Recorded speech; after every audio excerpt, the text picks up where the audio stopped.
Right. Welcome. Our session is now on recording, and want to welcome you. This session, we're going to look at classification of data and the risk assessment.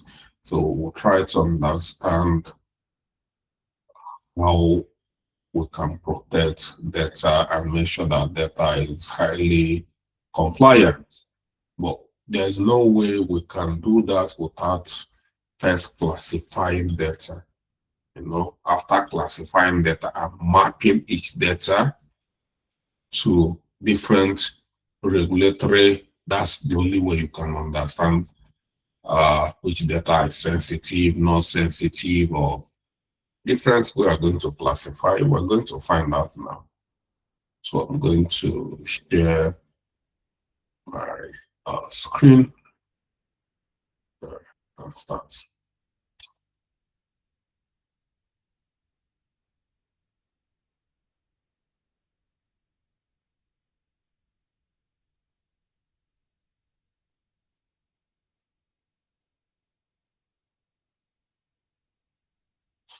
Okay, just like I said, my screen is showing now. I can see that.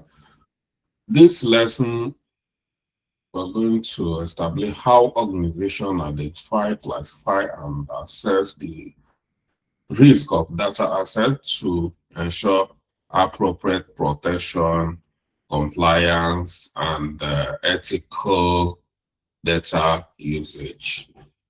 That's the main purpose of this, which that's from most of the things we are going to be doing is going to be impact assessment. We're going to be assessing going to be a lot of impact assessment.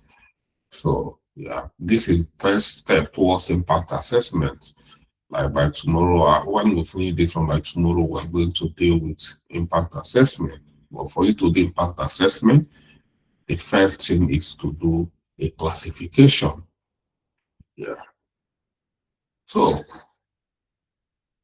what is data classification?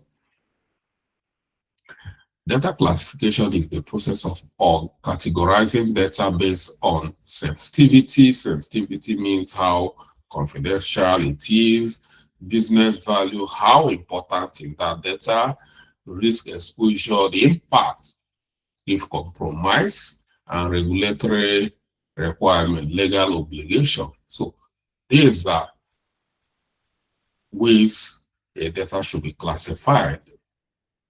In terms of data protection, we need to classify it into these key areas: sensitive, how sensitive, business value, exposure, and regulatory requirement.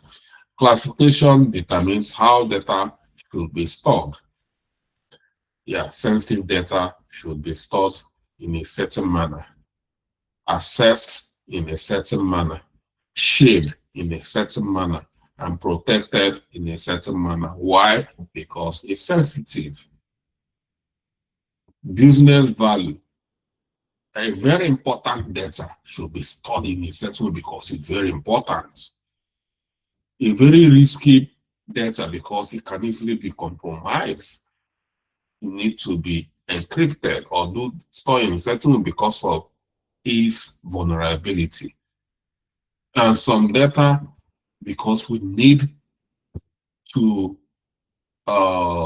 comply with regulatory standard, need to be stored in certain way, automated in certain way, so that we can always flag off when we need to get complied.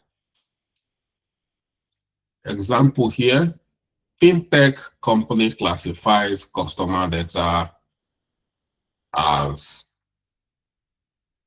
customer data confidential, transaction log confidential, credit card detail or bank card detail restricted. This is classification. This classification ensures stronger protection for more sensitive data. So why classification matters? It matters. Without classification, sensitive data may be stored in unsecured system. access control become inconsistent, and compliance audit might fail, and breach impact increases significantly. Yeah. With classification, this is what we achieve. Security control are risk-based and prioritized. Access is rule restricted. Sensitive data is clearly identified, and compliance becomes auditable and enforceable. So that's why classification matters a lot. Example, without classification, an employee stores customer data in a shared folder.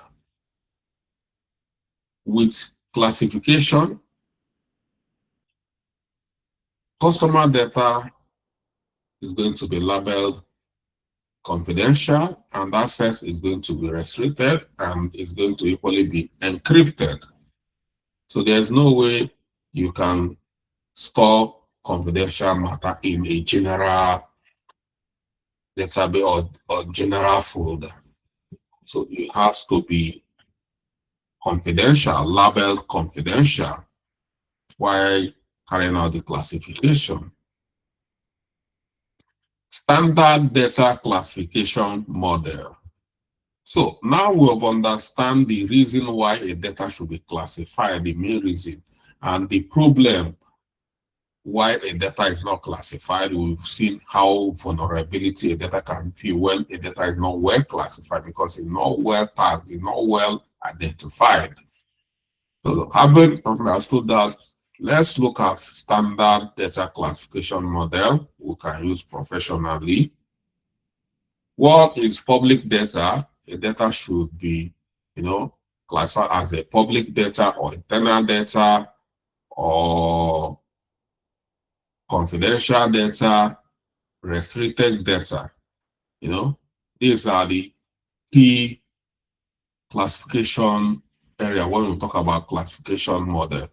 So what is this public data? Data that can be freely shared without any risk. Like some of these data in social media, these are public data. When you make a post, somebody can share it. You see, it can even be you can beg somebody to share your post without any. But there's no way you want to make a purchase. Like for instance, if you go to Amazon to buy, you put your credit card, you tell them to please share this card. No, you can't do that. But you can make a post and even begging people, paying people to share your post because it's public data. So such are marketing materials, press releases, public reports. They are very low in terms of risk level. Risk level, there's no breaches or any, so it's a public, that is a public domain, it could be in the public domain. That's what we call it, public. So it's not something you should be worrying so much your head as a data protection officer. How do you protect some public data? You don't pay so much attention. But it's good to clarify that so such data you are not going to be losing your sleep over because they are public property. They should be in the public domain. Then you have internal data. Data intended only for internal organization use. Some certain data is meant to be within the organization, like internal memo. Most of them, they use internal memo. Once you see that internal memo, this is a domestic, within that organization is domestic for internal usage. It's not made for public consumption. Yeah. Emails that should be circulating within the organization, you shouldn't make it public. You shouldn't expose company internal email to the outside. So these are internal data. Example of them is internal email, project documents, internal policies. Yeah. So if you have a project now, for instance, you guys are going to have your internship, and you have your internship. Some of the documents you create within this internship, that is a company, you go and start sharing it on social media. You don't do that. You don't do that. It's an internal document. So it's low. Not that if you share that, people know that the company is going to be hacked, but it's not meant for public. It's not a public, not meant to be for public domain. So risk level is low, but exposure may still cause operational issue. So we don't need to share such data. So we have confidential data, sensitive business or personal data requiring protection. These are sensitive, like our bio detail. These are very sensitive. Our date of birth. You know, when you have a date of birth together with your phone number, together with your address, anybody who lays a hand on their credit card will spend money from that credit card. You know, because these are some of the key things, and they are sensitive. That we call them confidential. So, example is here is customer record, financial statement, employee data. You know, they are moderate to high. The risk level is moderate to high. Then we have restricted and highly sensitive data. Restricted and highly sensitive data. The most critical and sensitive data requiring maximum protection. You know, like personally identifiable information, protected health information. Health data is extremely confidential. They guard it. They don't disclose people's health record to unauthorized people. So we'll have financial credential like credit card detail, and the rest of we'll have biometric data. These are highly sensitive. Some of these record here, anybody who lays hands on them can defraud you. You know, it's very highly sensitive. Very highly, and if you don't protect it very well, this is where a breach can come in. You know, so now we've seen different classification model. A data can be classified as public.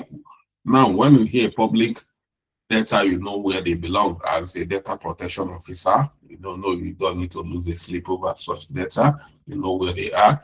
When you hear about internal data and you see a colleague messing around with internal data, you should call the person to order because he knows what it means. And when you have confidential data, you know that you really have to protect this data. And the utmost priority are restricted and highly sensitive data. So this kind of data here, both restricted and even confidential, you see, go to government, this classified information, highly sensitive, you know, government do not want to compromise such information, you know, because these are secret, national secrets. You must know how to classify all this, because you might be very lucky, and after this, get a job with number 10 or House of Parliament as their data protection officer. You know, it's very high sensitive area. Some of you might even want to run. If you get that kind of offer, you might even want to run. because of the high sensitive.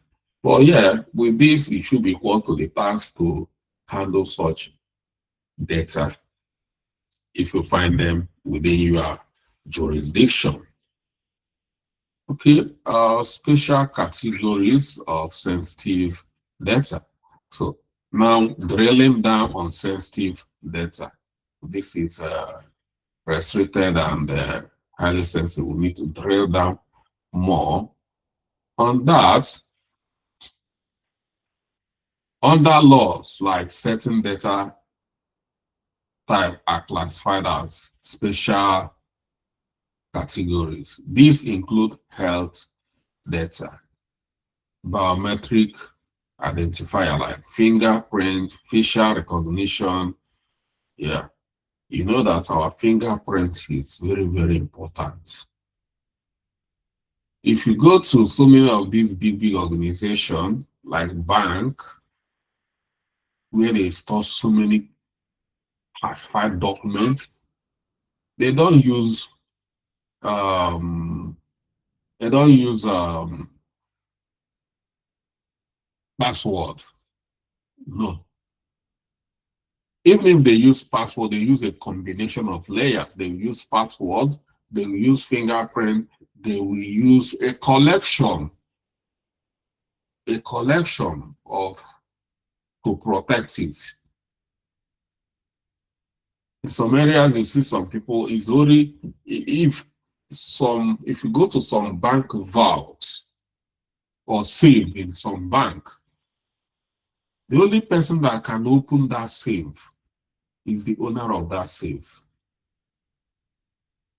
You know, to the extent that is the person can come in person. If anybody want to go and loot the content of that safe inside that bank, then first you must capture the owner, take the person there, or you can cut off the person's if the person is using fingerprints.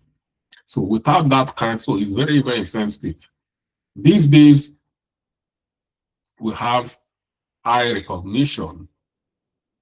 You know, eye recognition is very important these days.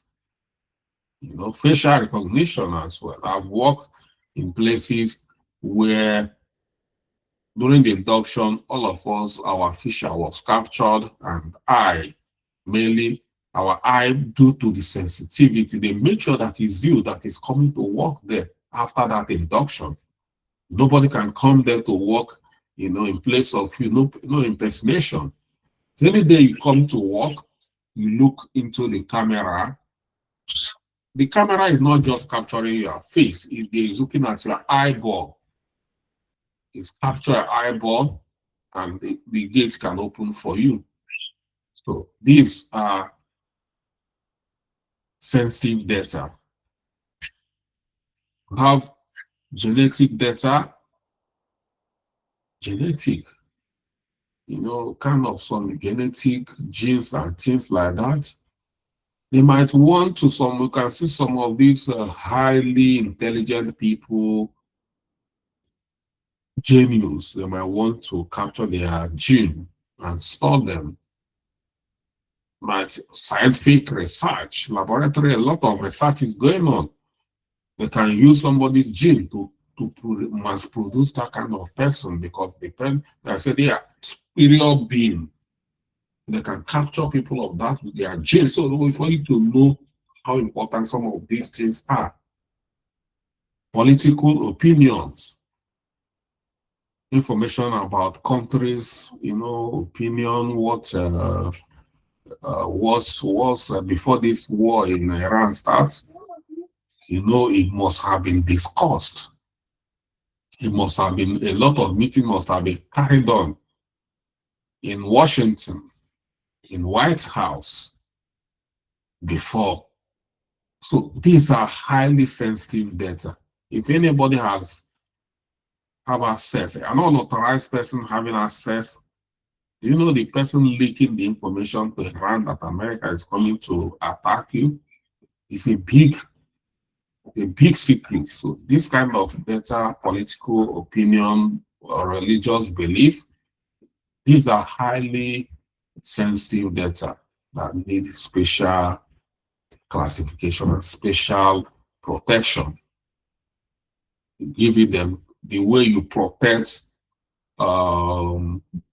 special individual. You give some individual special protection. That's the way you protect such data. Why they matter? This data type can expose identity, lead to discrimination, create ethical and legal risk. Example, a company using biometric facial recognition must apply strict security and consent control. Okay, now we've seen the model, even drilling down to sensitive data. Now you are no longer a greyhound when you say data classification and model. You should know that very well now. So what about data risk assessment? Risk assessment. The first thing, like I said, is for you to classify data before anything. Data risk assessment evaluates the likelihood and impact of risk associated with data assets. It answers the following question: what could go wrong? How likely is it? What is the impact? If there is a leakage, if a data breach, what is the impact? How do we mitigate it? So this is the kind of analysis we need to look into. Example, for instance, customer financial data stored without encryption. The threat, we have threats here is like asking what could go wrong is hacker is vulnerable. You know, vulnerability, no encryption. Impact, financial loss, plus regulatory fine. So we already know a breach of data in UK is 5% or 20 million euro. Which one is higher? Risk component.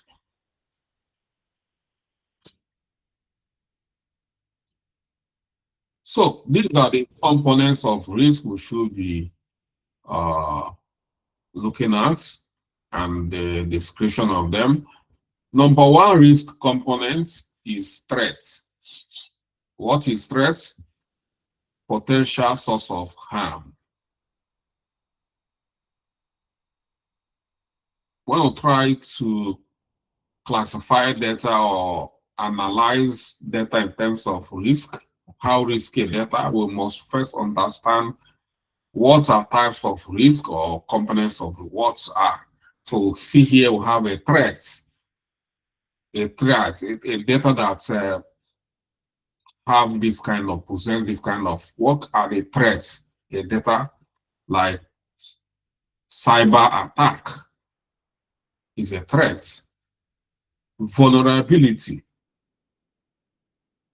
means weakness in the system. The system is weak. The system that is holding the data is weak, meaning you need to look for a better way, a better place, or add another layer of coating, security codes to that, when the data is that vulnerable. So, weak password. All of us here knows that one of the weakest passports is your date of birth. If you are using your date of birth, if somebody wants to hack your system or your Facebook, this is where they want to. Once they lay their hands on your date of birth, this is where they are going to start. a combination, your date of death, your phone number. These are ways, these are things they are going to be trying. Somebody wants to hack your system, you know? So that's it. Something like that. The other day, I just want to, my son's phone, I want to break into it. Just trying to, the first thing I did is just to put his date of birth and the phone number opened. Yeah. So it's a very weak, it makes their information very vulnerable. So many of us fall into that kind of, the weakest group. If you are using it, try to change it. Don't use your date of birth. Even if you want to use it, add some combination that it might make it more stronger. So yeah. Impact. What are the impacts of that if something happened? For instance, if there is a cyber attack on your company database, what is going to happen? So that is the impact. Damage, if this risk occurs, financial loss. So many of us know some of these big cryptocurrency, they came down due to cyber attack. Some of them had cyber attack, and they stole a lot of cryptocurrency, and so many of them started shaking. Even Binance, and so many of them, that's what caused so many of their downfall, attack. So they should have hired a stronger data protection officer. If you think this data protection is a moi case, it's not a moi. You have a lot, to do, because companies do look down on this kind of protection, but it's not even hiring a cybersecurity officer. It's not a cybersecurity officer is on its own. A cybersecurity officer might not really be very detailed in terms of risk analysis, but a data protection analyze and even provide solution what is cybersecurity should do to protect a data very well. So likelihood, what is the likelihood of such happening? Probability of occurrence, how high if system is exposed.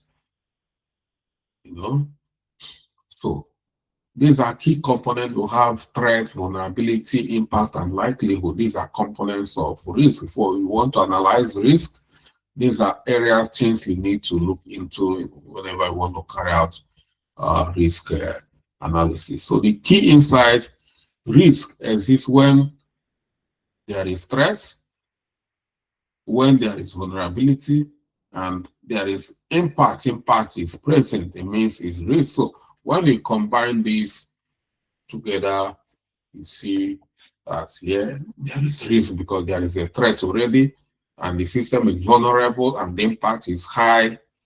Then you must look for a solution.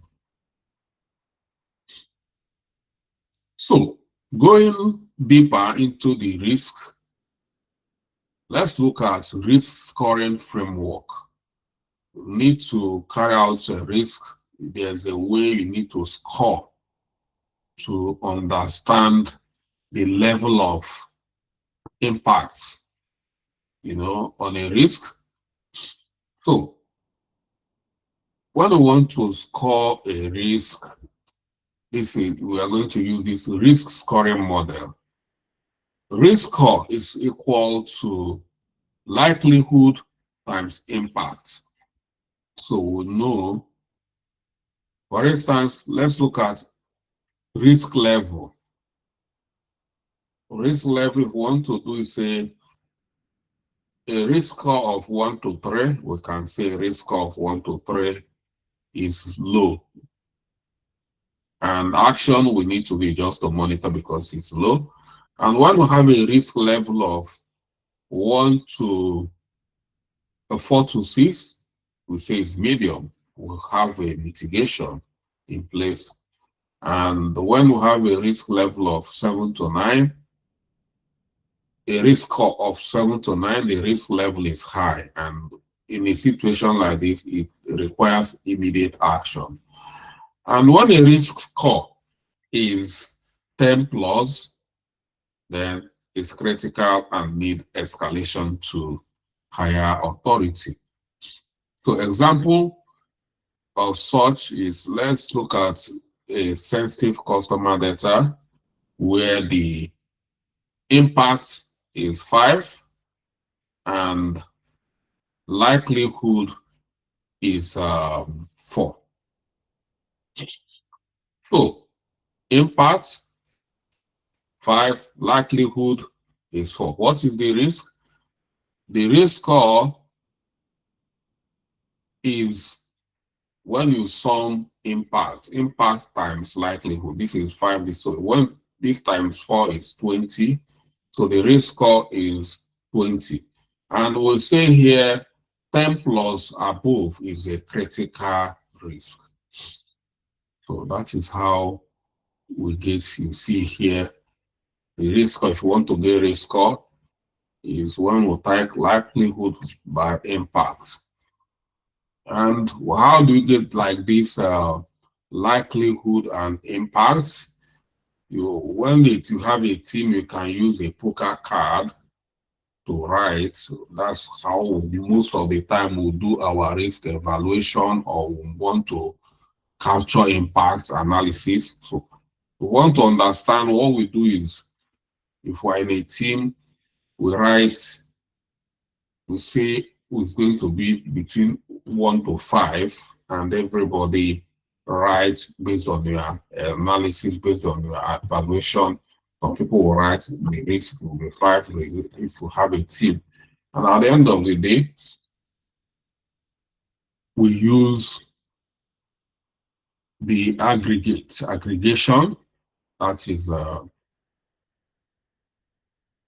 the average of whatever number to come up with the impact or the likelihood. So that's the easiest way to do it. And once you get the impact and get the likelihood, and you want to get the score, you times the impact by the likelihood, and then you get the score. So critical risk require immediate remediation, immediate action, executive escalation, and audit reporting. Let's look at data security tiers. So this is security control by classification level. So we're going to classify all these data under our data classification model, this which we discussed earlier. We have public, we have internal, we have confidential, and we have restricted. So we now want to add the risk control or risk layer on top of each of these data classification. Now we see under any data that is under this public classification, any data under public classification, what do we do? What is the security control? You see here, minimal control. We then come again, we say internal. Under internal, we say access restriction. That is what we are going to do. So if you are building your data classification and risk framework, this is kind of thing you are going to design. And you say under confidential, what are going to happen is going to be encryption plus monitoring. And under restricted, is going to encryption from MFA, from audit log. So you see, every of these classification model, you've added a security control under it.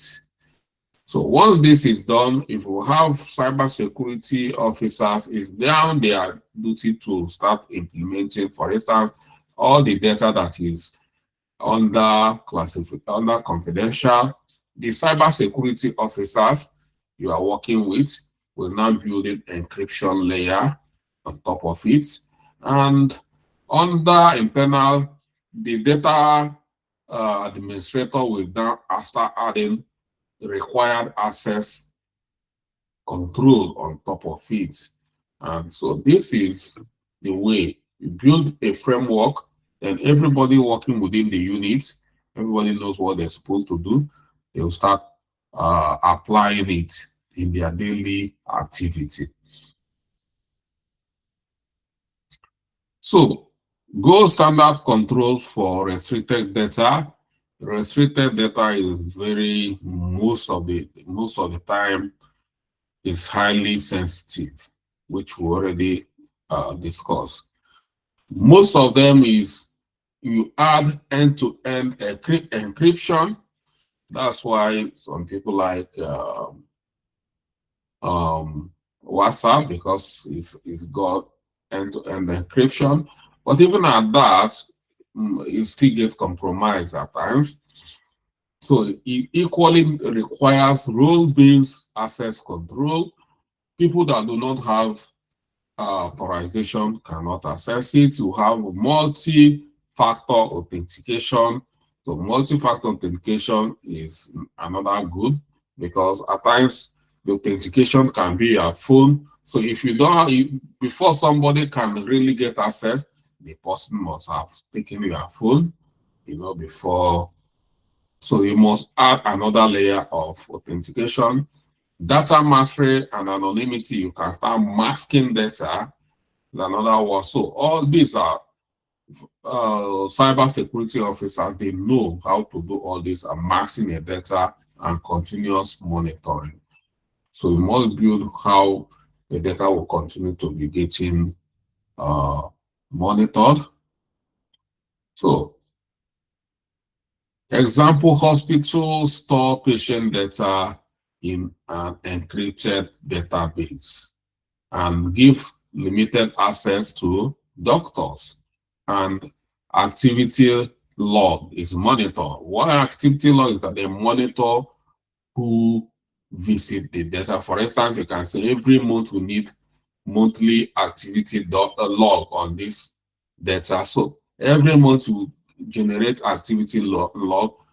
I will know those who have access, medical docs. When there is another person we do not when there is a record we do not understand, is a complete a flag off, like somebody visited this database on and this person is not on the list of the access doctor that have access, because in this hospital a lot of things happen there.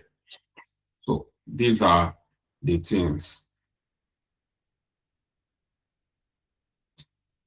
Then regulatory risk mapping.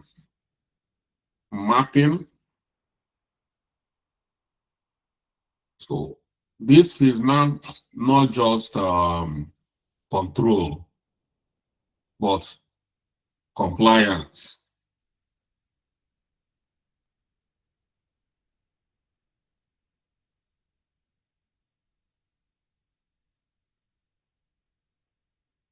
Yeah.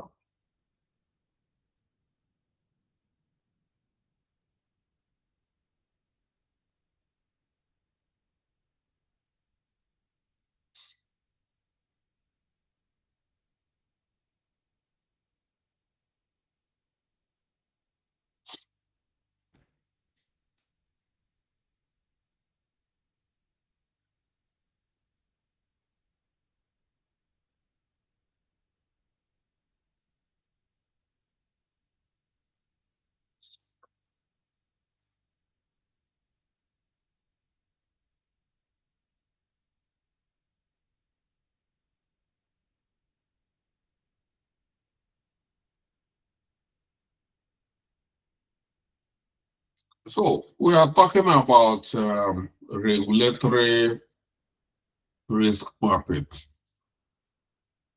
So I want us to understand here regulatory and control.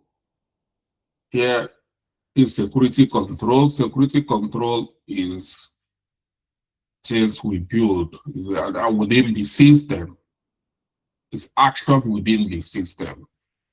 Then compliance is the law we must observe. We must do what that law says in order to be highly compliant. We must observe everything the law said while trying to build this control. What does that mean? What it means is, yes, you have a cyber security genius. And a cyber security genius is now telling you, he's saying, Mr. Tunde, the best way to handle security control of restricted data is only through encryption and MFA. That is authentication that you should not add on its log. That is what he's saying. But the regulatory law, according to, for instance, GDPR, or yeah, let's just use GDPR. The GDPR is saying you must put encryption, MFA, and audit log. You are not going to follow what the cyber, you are going to follow what the law say. So that is compliant. If anything happened on the data, they are going to look at how compliant are you on the law. Did you follow what the law said while protecting this data? Now you say, no, you know, I'm working with Mr. Tunde. Mr. Tunde, I've got a PhD in cyber security. No, we know Mr. Tunde was in cyber security, and that is advice, or is even a professor in cyber security, but that's not what the law said.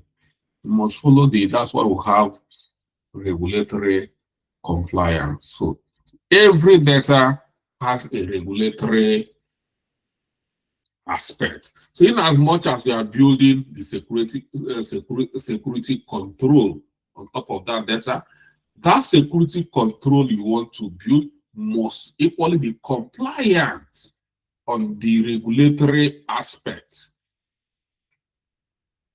So under personal data, we have GDPR and CCPA. Under health data, we have a HIPAA. Under financial data, we have PCI DSS. Under children data, we have COPPA. These are all regulatory guidelines and law regulations. Example, a fintech app scoring card data must comply with PCI DSS, that is security, and GDPR, privacy rights. So the app must comply on this. So whatever security control we must build on this data scoring, this app, fintech scoring card must comply with this. We must understand what the relevant law, because some of those laws have specification.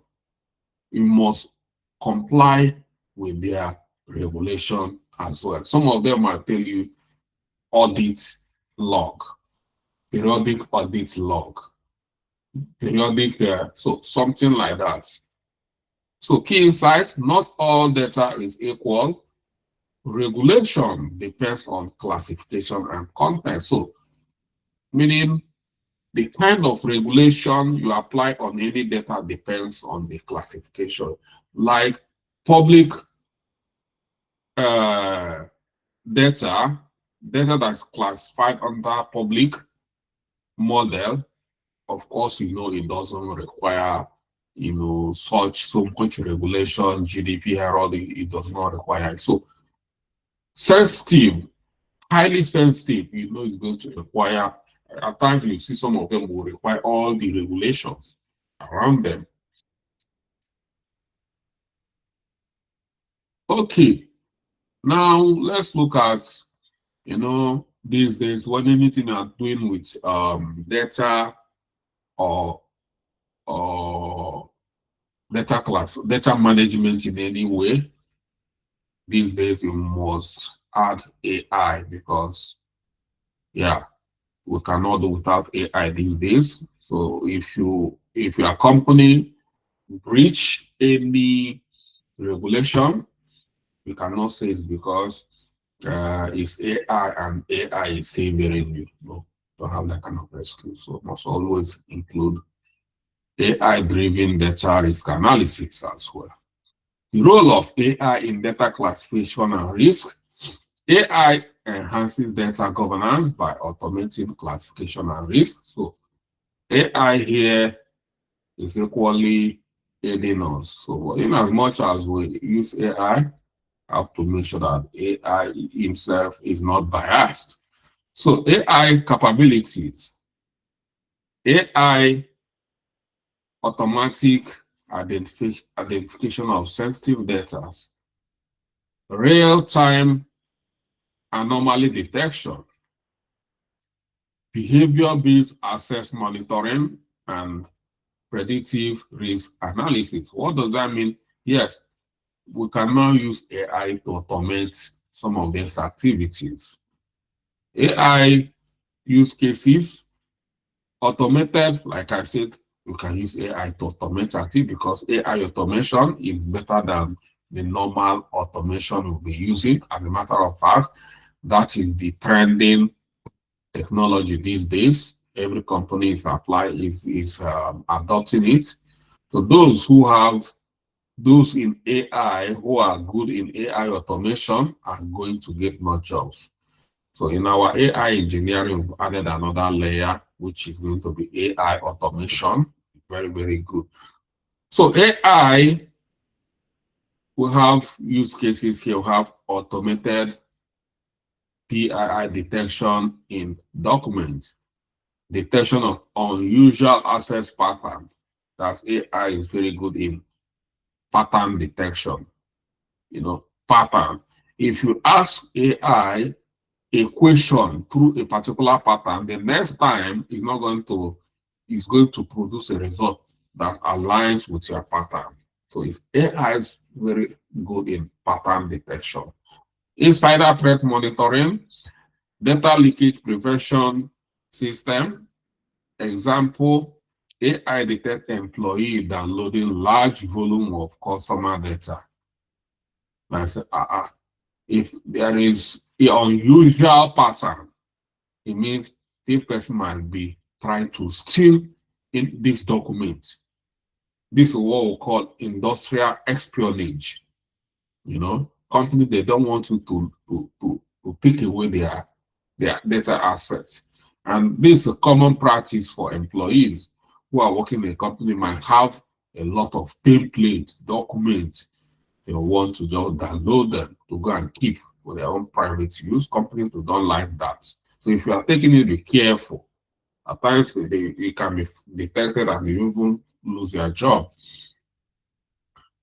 So downloading large volume of customer data can trigger security alerts. So risk of AI classification, like I said, yes, in as much as AI is now the key thing, every activity will have AI embedded on it now. Anything you are not doing now, AI is not, there's no AI doing a role on that kind of orchestration. You know that is not so relevant. Every activity these days, even those that are not really, we are still building agent to take ownership of that. But in as much as we do that, AI is not that so safe yet.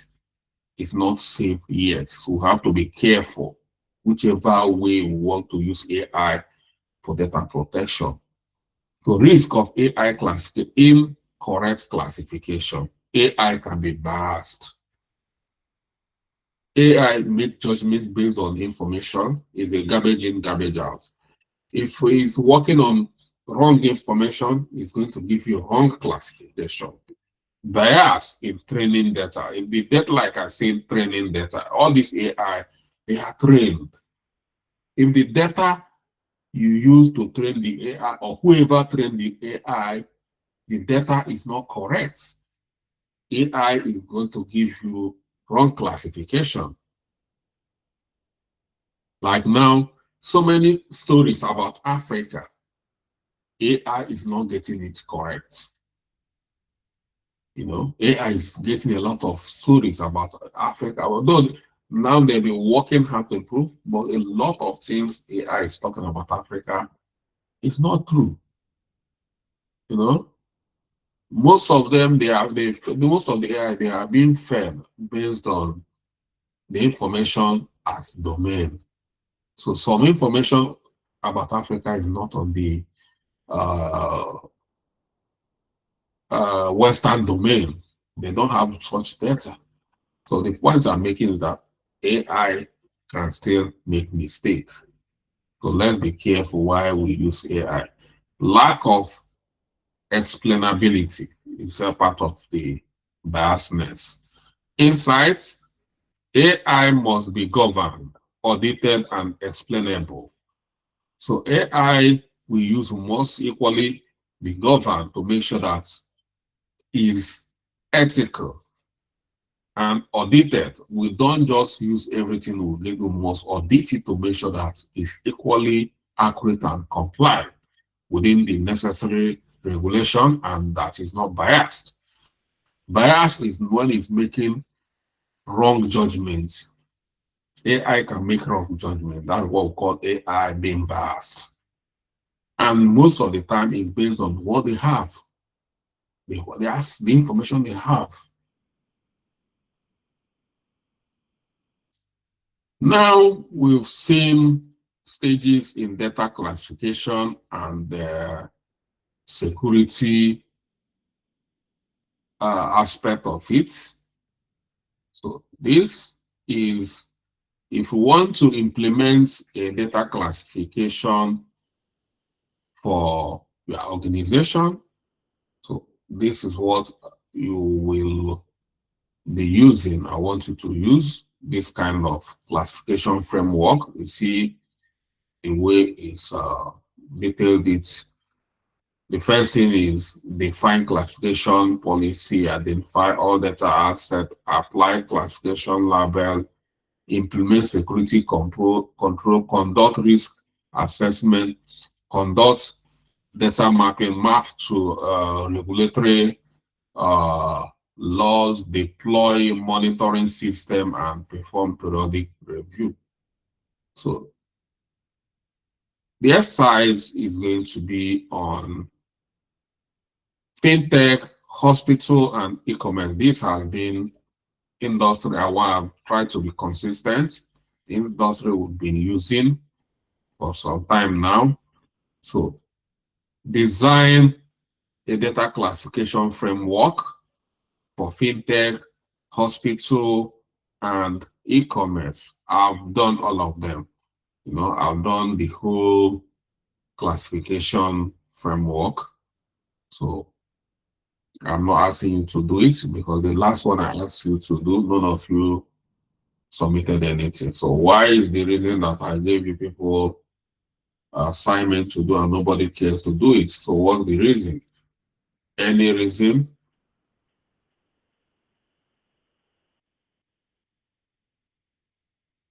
Mr. Tunde, any reason why you didn't submit your assignment?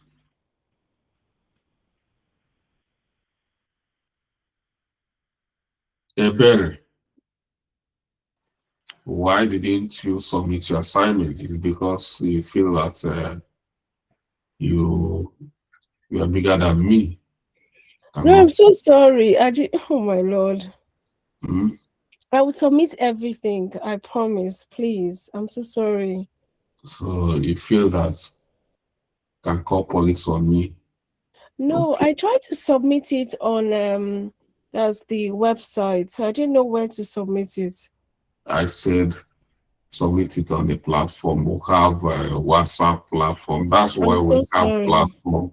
Titilayo, Martin, Charity, why I'm are going to you? submit All of everything. you in this class are very stubborn people. I know where to catch you people. You are going to come for me to give you reference. Tell you 1 month, I'm still dragging you. That's how I catch people like you. I'm going So to submit Uh, everything. you are coming for yeah, reference. I was I'm in. hoping all of you are going to get job very quick. I know that. So I'll make sure that you don't get that job. I But even saw a not vacancy. So I'm agreeing, even not agreeing to give anybody reference because I do not trust your work. I don't know what you are going to do there for them. Okay, another exercise. I've,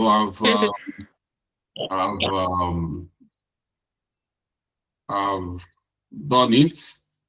So here I said design a data classification framework for fintech, hospital, and e-commerce. So the data classification here is for fintech. We say define classification policy, where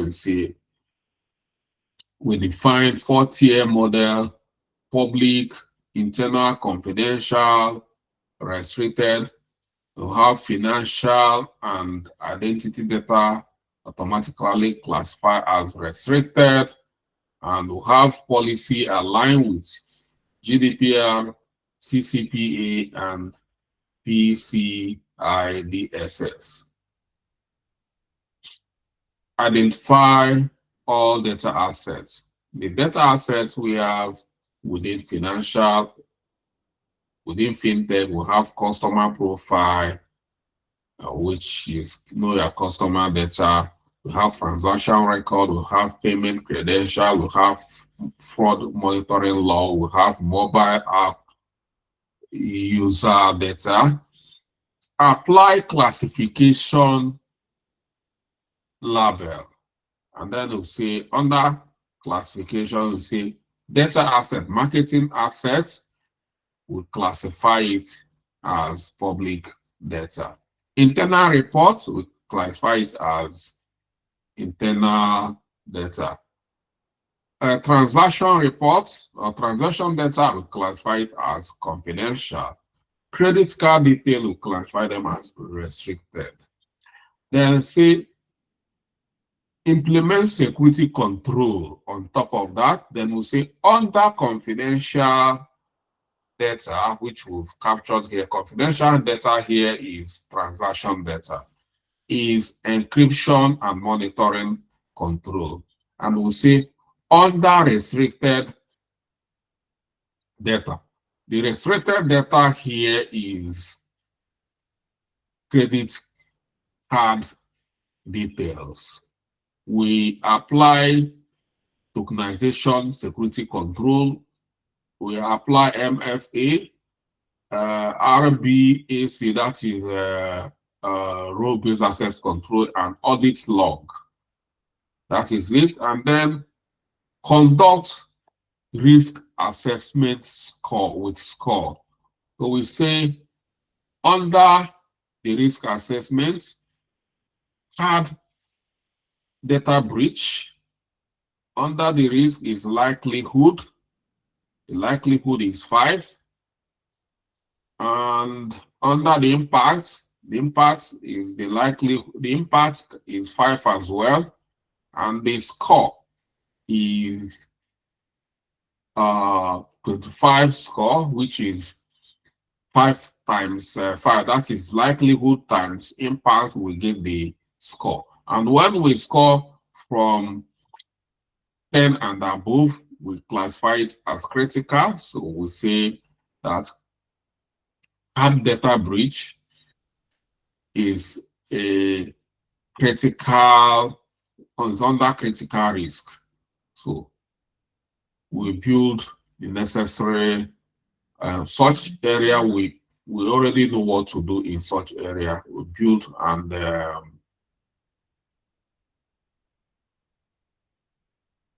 we add this control and trigger immediately to the appropriate kind of escalation at escalation level. And we have insider fraud. Under insider fraud, likelihood 4, impact 4, that is 16, we say is high risk, not critical risk, and immediate attention or immediate action required. So map regulatory compliance of this data. We say under personal data, we add GDPR. Under financial data, we add PCI DSS. Under customer data, we add CCPA. And then deploy monitoring system. We say fraud detection system. That's where we can bring in AI. Though we're not the people that are designing. Our own is to design. We'll design what we want. So fraud detection, transaction anomaly monitoring, access log analytics, real-time alert. So this is where we can bring AI to automate this monitoring system. And perform periodic review, quarterly risk audit, annual compliance review, and continuous monitoring dashboard.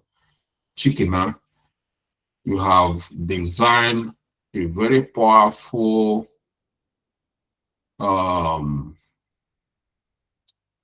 risk classification and risk compliance framework. This is it. That is data classification framework that you have designed now. So this is a very powerful template. So this can fly as long as it's within the financial industry, whether bank, fintech. This particular framework is very handy. Yeah. So if you come to hospital, this framework is for hospital. So define classification policy. You see PHI automatically classified as restricted. Clinical data governed under GDPR law if patient is involved in the EU, and CIPA as well. I will add this one. I missed one bullet point. Identify all data assets, patient medical record, lab results, prescription data, billing record, and staff record. These are all the assets you find within the hospital: patient record, lab result, prescription, billing, and stuff here. And then apply classification label. You see under this data, health awareness content is public, staff schedule is internal, appointment data is confidential, medical record is restricted.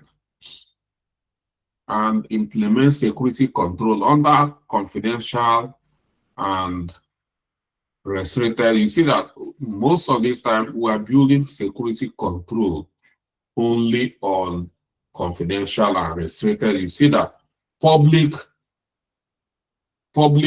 classification, we do not build any security control on top of it. So here under confidential, we have access control plus login. Restricted, we build encryption, RBAC, RBAC plus MFA plus audit trial. And the risk assessment, another risk assessment, we say patient data breach is critical, is at critical level because they have 25, and misdiagnosis due to data or error is 15, that is high. So, and if we are adding regulatory mapping, health data, we map it to HIPAA, and personal data we use GDPR. And deploy monitoring system, this monitoring system, like we can use the same just to build automated monitoring system, and periodic review, compliance audit, clinical data accuracy check, and security penetration testing, which is the cybersecurity in our means. They know what to do. They are going to do. All these are what they are going to do. Yeah. And that's it. And the last one, e-commerce. E-commerce is here as well. It's going to be the assignment as well to go and read it up. So if you want to understand that, you read it up. It's there already. So final insights. This framework ensures data is classified before protection is applied. So that's why data classification is very important aspect of data protection, data governance. You can't protect what you don't know. So risk is measured before control are implemented, so that you know the exact risk to know the exact control.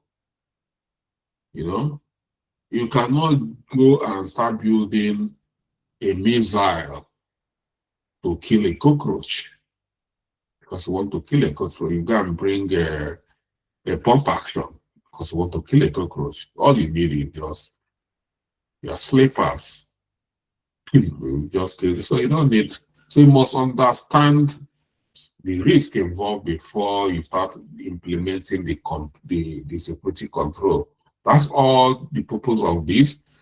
So you don't apply wrong build, wrong implementation.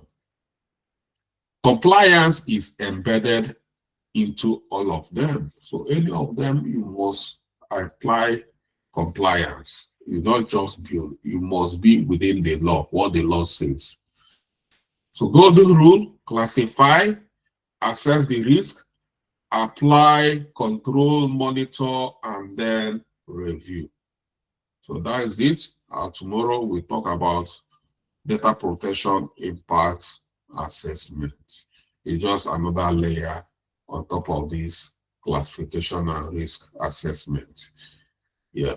If you have questions, good and fine, you can ask me.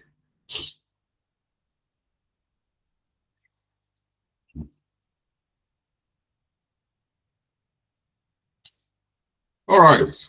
Thank you, everyone, for joining tonight's class. And I'll see you tomorrow. Thank you very much. Mr. Charles. Yeah. Mr. Charles. Oh, yes. What are we going to do about the assignments? Because you've done the solution. What? What are we going to do about the assignments? There's which assignment? The one you refuse to submit. I did not refuse. So what should we do? Would you give something else? Let's do. Maybe we should do healthcare instead of fintech.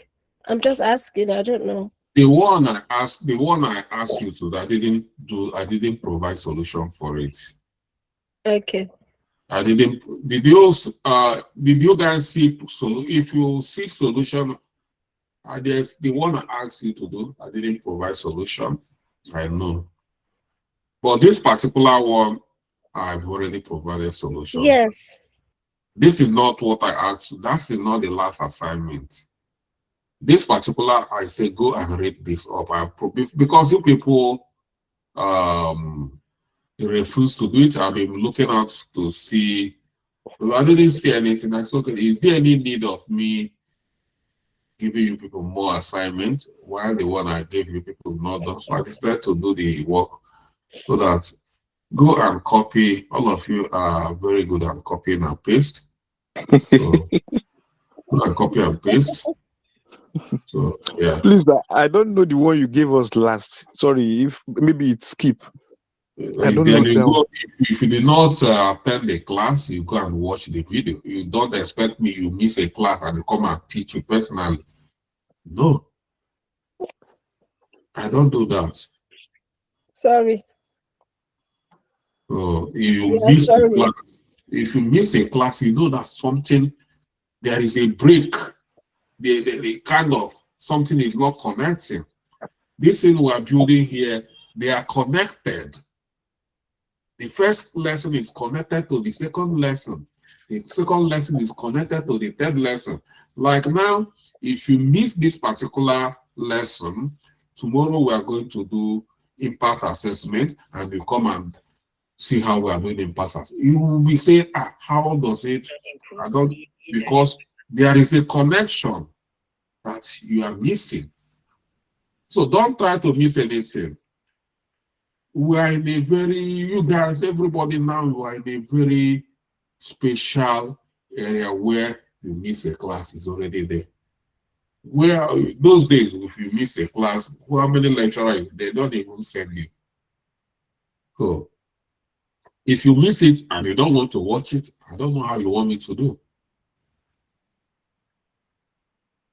So good night, and see you tomorrow. Like I said, when there is a need for reference, all of you know that we are in UK, so we are not supposed to lie. I talk about what I know about. Mr. Charles, it is well. Don't worry, we will not disappoint you. We will do our assignment and submit. Please, my dear sister Ebere, I will chat you after the class, and if I can get those ones, I will quickly go through it. If you can get what, please? The assignment your guy gave us last time. We watch it. We have plenty of it in there. Mr. All Charles. right. You see, Ebere is now, Ebere do not want to share her work.